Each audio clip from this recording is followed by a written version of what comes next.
Hello बच्चों, let's read the question. The question says, why does the poet want the snake to be spared?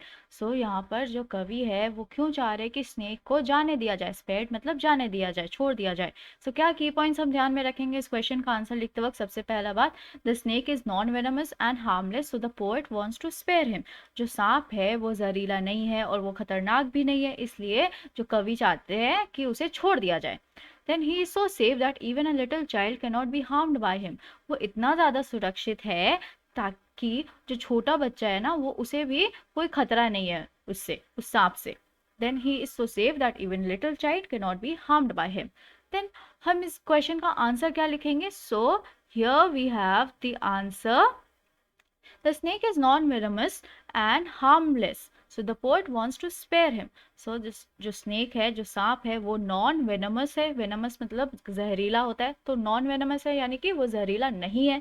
and harmless है, वो खतरनाक भी नहीं है. इसलिए जो कवि है वो चाह रहे हैं कि उसे जाने दिया जाए, spare कर दिया जाए, छोड़ दिया जाए. Then he is so safe that even a little child cannot be harmed by him. वो इतना ज़्यादा सुरक्षित है कि एक छोटा बच्चा भी अगर उसके सामने आ जाए तो उस छोटे बच्चे को भी वो खतरा नहीं है कोई भी उस सांप से. then there is no reason in killing the snake because he poses no harm to any humans. और कोई ऐसी वजह नहीं है कि उस सांप को मार डाला जाए, क्योंकि लिए वो इस तरह से बना हुआ है कि हम इंसानों को उस सांप से कोई खतरा नहीं है.